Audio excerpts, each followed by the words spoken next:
Bienvenidos, esto es Radio Sefarad y estas son las noticias. Empezamos un día más con los titulares de hoy. Parte de atentados, 2 intentos de apuñalamiento y manifestación violenta, todos en los territorios en disputa. Netanyahu ordena a su viceministra de Exteriores cancelar declaraciones no oficiales sobre el Monte del Templo. Detenido el hermano del asesino de Rabin por amenazas contra el presidente Rivlin. Shurat Hadin presenta querella contra Facebook por permitir páginas que incitan a la violencia. Son las noticias que vamos a tratar hoy en el comentario Jorge. Hola, Jorge. ¿Qué tal, Jordi? Luego Raquel, ya lo saben, con la agenda cultural, pero empezamos con ese parte de atentados. Este martes se han producido 2 nuevos apuñalamientos en los territorios en disputa. El primero tuvo lugar cerca de Gush Etzion, con el resultado de un soldado israelí herido de consideración y 2 palestinos neutralizados por disparos de las fuerzas de seguridad israelíes. El segundo atentado se produjo cuando un palestino intentaba apuñalar a un soldado en Hebrón. Las fuerzas del orden han respondido a ese peligro inmediato disparando sobre el asaltante, que murió.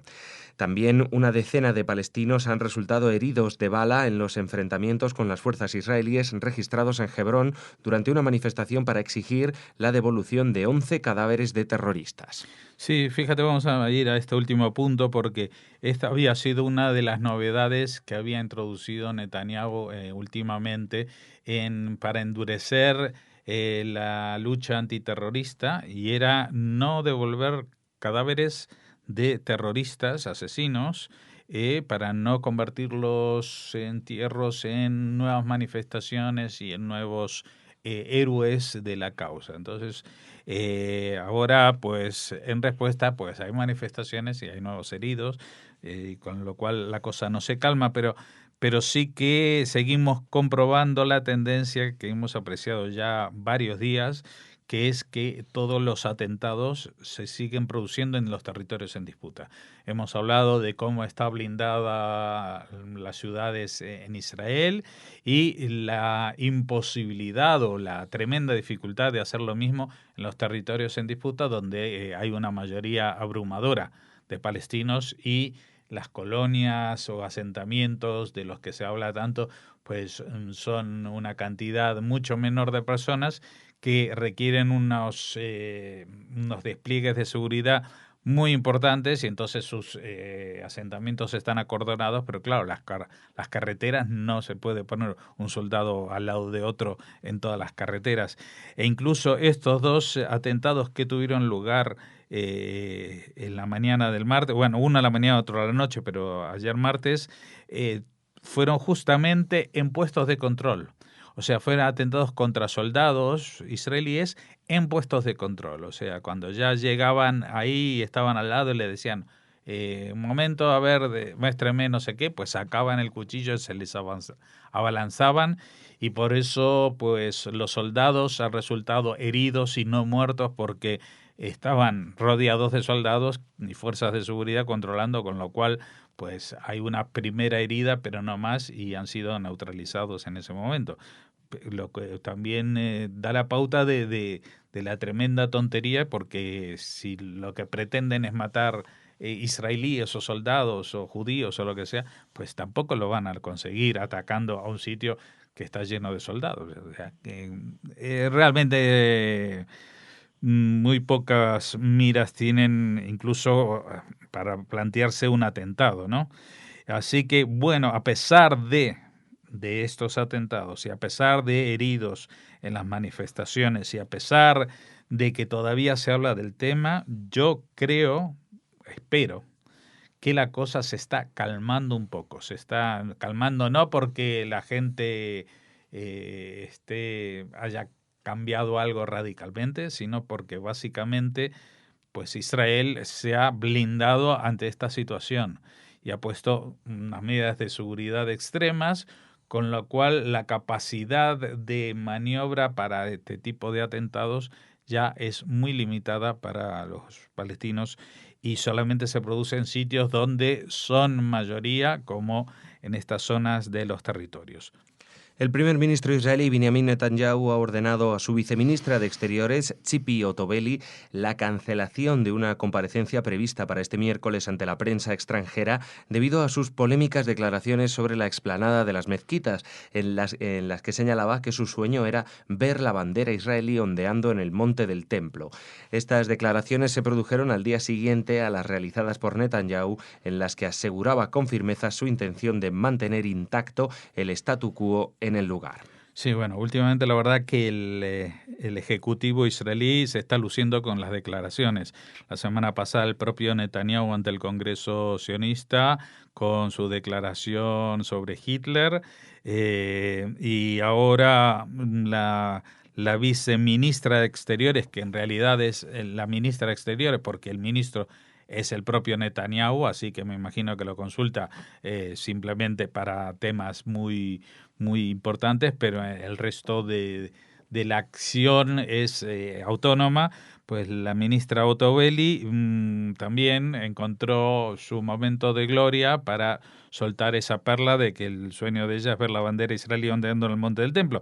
Yo le recomendaría, con todos mis respetos, que buscara que en YouTube está el vídeo de el día en que la bandera israelí ondeó en el monte del templo, que fue el primer día de que se reconquistó esa parte de la ciudad en la Guerra de los 6 días. Pero Moshe Dayan, el ministro de Defensa entonces, ordenó a las 24 horas arriar la bandera y declarar esa zona bajo control exclusivo de la autoridad religiosa jordana, del Waqf, cosa que es algo muy extraño porque estaban en ese momento en guerra con Jordania. Y en cambio, Moshe Dayan dice, no, esto no lo vamos a tocar. Esto sí va a estar controlado por estos que son nuestros enemigos con los cuales nos estamos pegando tiros y matando ahora mismo. Pero esto no lo vamos a tocar. Las razones son muchas, incluso religiosas, Jordi, porque cuando escarbas un poquito en el tema, aunque en la explanada de las mezquitas, llamada el Monte del Templo por los judíos, es el sitio más sagrado del judaísmo, porque allí estaban situados los dos templos, los judíos no pueden rezar allí, entre otras cosas, porque igual paseando están pisando donde estaba el Sancta Sanctorum, o sea, el sitio más sagrado, y eso es ya de por sí una violación tremenda de los preceptos religiosos, con lo cual los rabinatos hace mucho que han estipulado que no se suba a la explanada de las mezquitas porque sí. Y en todo caso, si se pasea, que se pasee por las zonas más, digamos, exteriores y no en el centro de la explanada, en la zona cercana a donde están las mezquitas, la de Al-Aqsa y la cúpula de la Roca. Pero bueno, como digo, esta semana, pues la ministra Otoveli ha puesto otra vez un problema para este gobierno. Lo que pasa que por encima, a diferencia de las declaraciones de Netanyahu, que no tiene ya a nadie por encima, pero en este caso sí tiene por encima a Netanyahu y la desacreditó inmediatamente y le dijo que no podía hablar más de ese tema, incluso tuvo que cancelar una rueda de prensa que me imagino que se hablarían de otros temas también, pero que los corresponsales extranjeros le harían muchísimas preguntas sobre este tema. Hablamos ahora del hermano del asesino del primer ministro israelí Isaac Rabin, que fue detenido el martes por la noche tras publicar en una red social amenazas contra el presidente de Israel, Reuven Rivlin. Hagai Amir escribió en su perfil de Facebook que había llegado el momento de que Rivlin y el Estado sionista desaparecieran del mundo, como desapareció Sodoma, debido a los crímenes que han cometido con el respaldo de la ley contra nuestro pueblo, y ese día no está lejos. El hermano del magnicida, en cadena perpetua desde hace 20 años, también escribió que el actual presidente israelí no decidirá cuándo mi hermano será liberado o no. Solo Dios puede decidirlo, así como Dios decidió que Rabin moriría, aludiendo a un discurso presidencial del domingo en el que Rivlin aseguraba que mientras sea presidente nunca firmaría el indulto a ese hombre maldito. Yigal Amir nunca se arrepintió de sus actos con los que pretendía frustrar el proceso de paz emprendido por Rabin con los palestinos 2 años antes. Sí, ayer hablamos de estas declaraciones de Reuven Rivlin, del presidente palestino, y el hermano del asesino, pues en sus declaraciones en Facebook, yo creo que en cualquier país del mundo esto conlleva cárcel.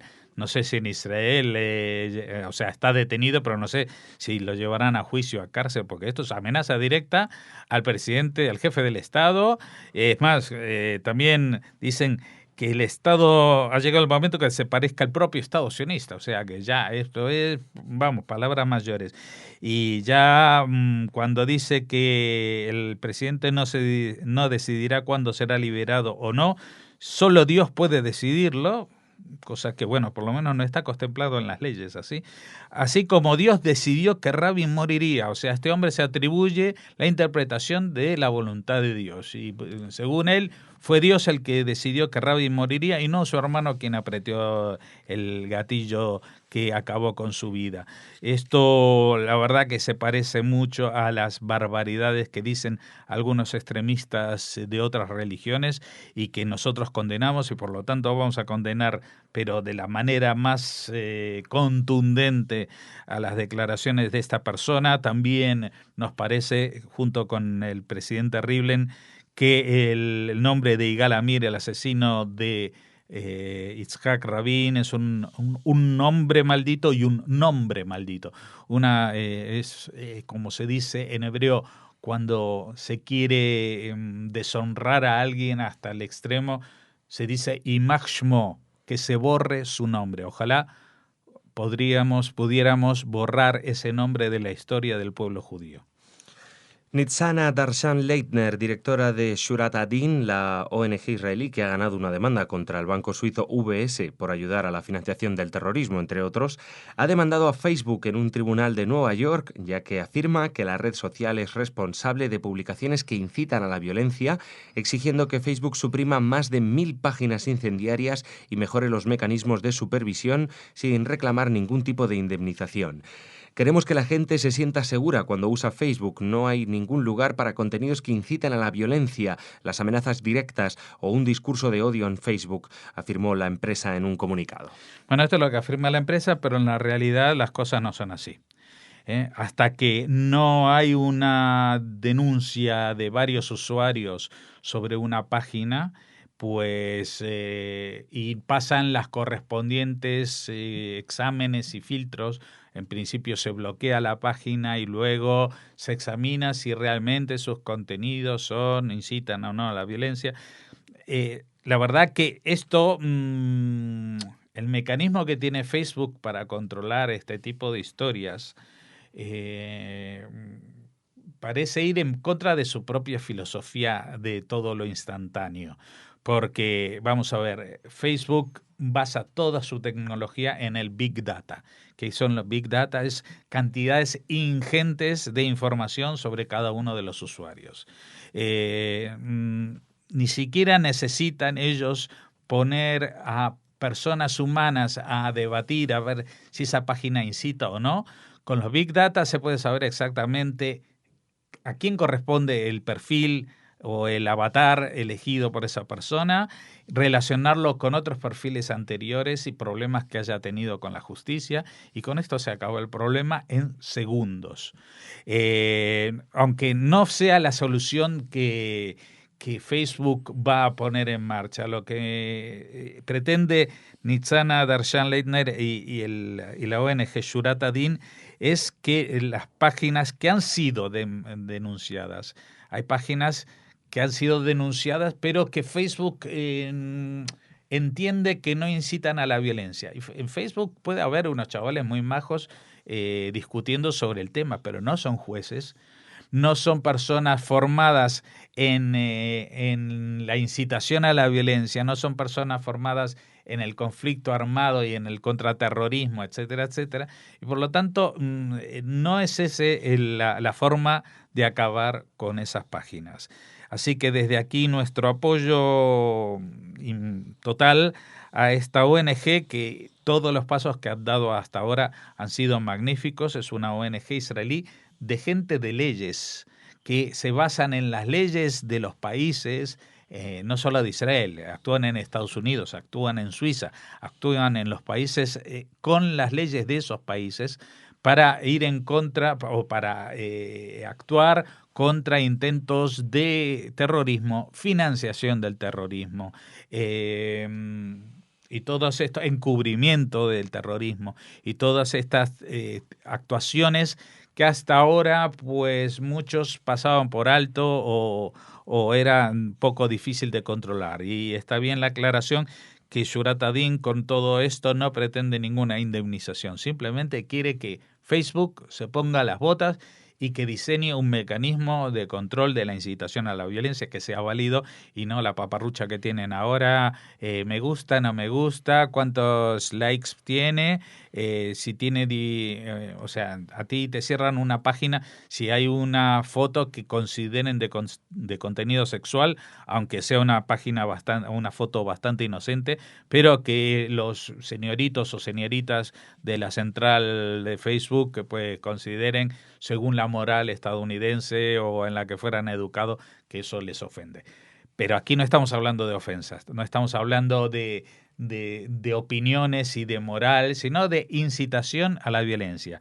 Gente que anima a otra a matar, a herir y a salir a la calle a provocar daño a otras personas. Gracias, Jorge. Mañana te vemos de nuevo. Ahora, Raquel, con las noticias culturales.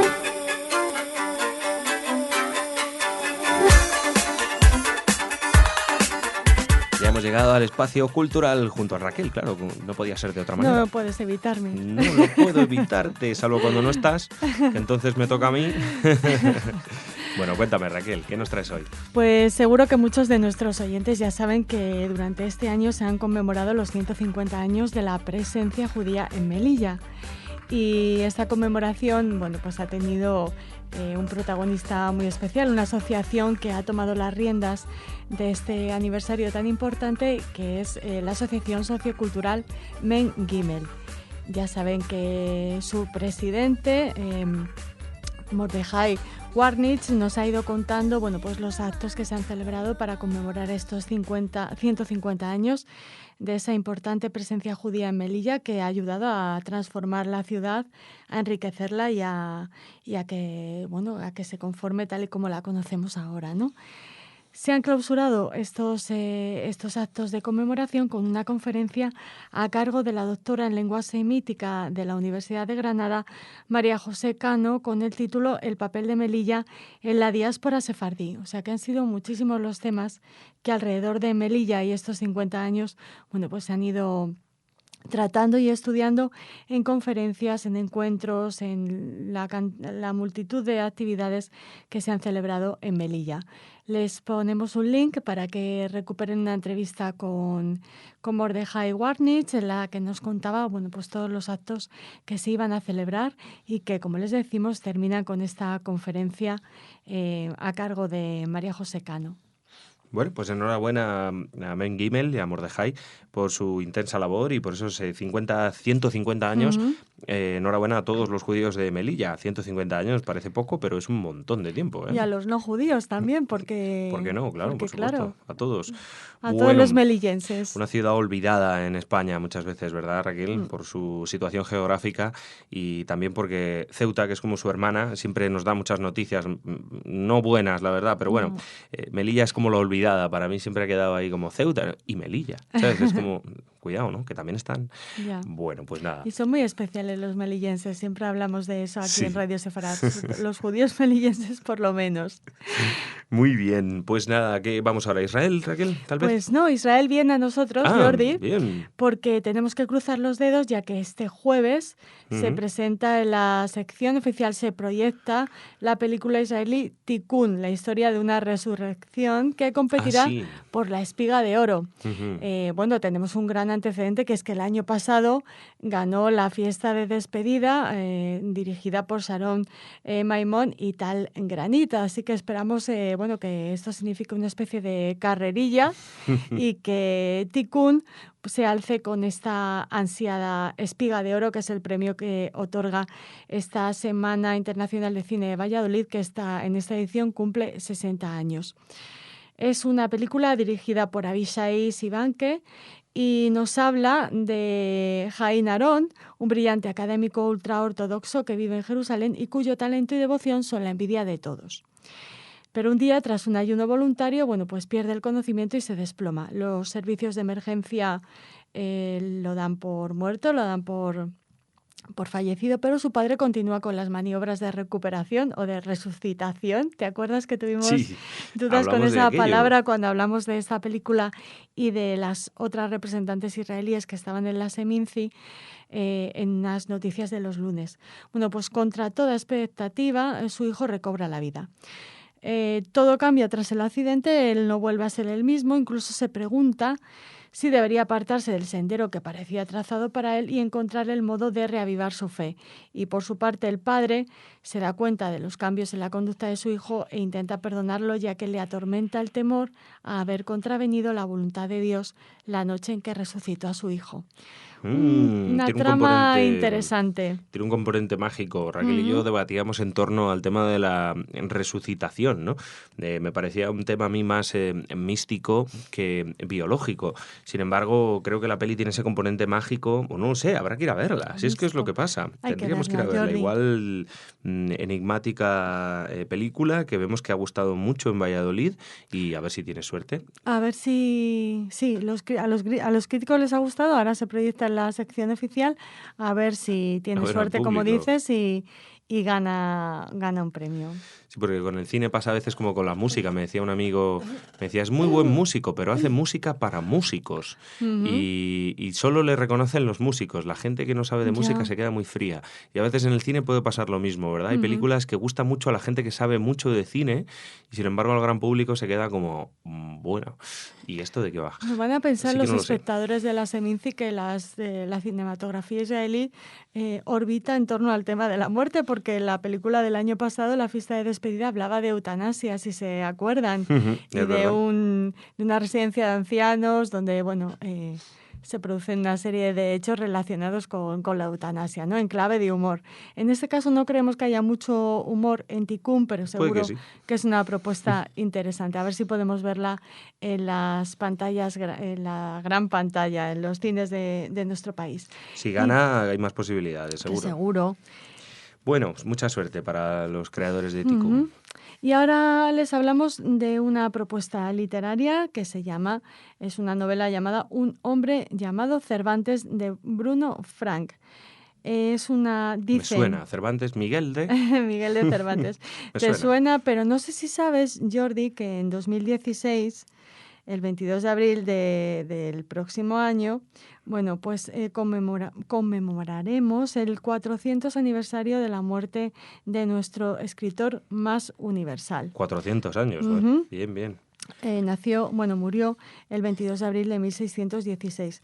A juicio de muchos críticos, es la mejor novela escrita nunca en torno a la figura del que fuera escritor, soldado y aventurero. Vaya. Y a la vez es también una crónica, de la época que le tocó vivir. Este autor alemán recoge con singular viveza las costumbres, los hechos históricos y los personajes más renombrados de uno de los periodos más interesantes de la historia de España.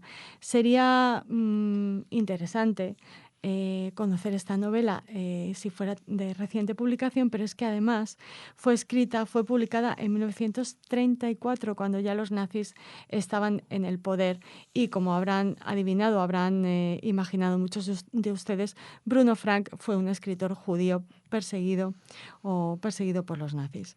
De hecho, como nota curiosa del libro, hay que mencionar que la descripción que se hace de la figura de Felipe II se le presenta con un carácter mesiánico un tanto desquiciado y delirante, y algunos estudiosos han visto en esta caracterización de Felipe II rasgos del propio Hitler, y piensan que no se trata de algo casual, sino algo intencionado por parte del autor. En esos días y en Alemania, era temerario criticar abiertamente al Führer, y más aún siendo judío como Frank. Probablemente intentó establecer un paralelismo entre ambos personajes, o cuanto menos se inspiró en Felipe II para escribir sobre el otro, o al revés. algunos datos biográficos de Bruno Frank que nos sitúan también en esto que les estamos relatando. Fue un prestigioso autor, poeta, dramaturgo y humanista. Nació en Stuttgart y falleció en Beverly Hills el 20 de junio de 1945. Logró escapar. O sea, que le dio tiempo a huir, sí. Sí, de hecho, Jordi abandonó Alemania para siempre un día después de la quema de libros que se produjo el 10 de mayo de 1933.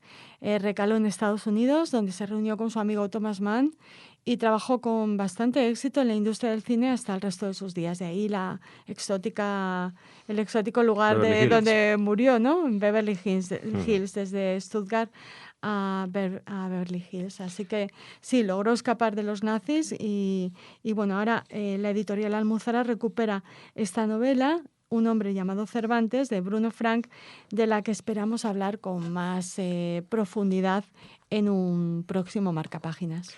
Pues nada, una novela seria sobre Cervantes, que yo me imaginaba, Raquel, mientras me contabas también, que si ahora hicieran una película sobre Cervantes, no sé, saldría con una espada luchando, ¿sabes? Montando a caballo, una persecución, ¿sabes? Sería más un aventurero. Un águila soldado. roja, ¿no? Sí, un águila roja, que es lo que debió ser en realidad.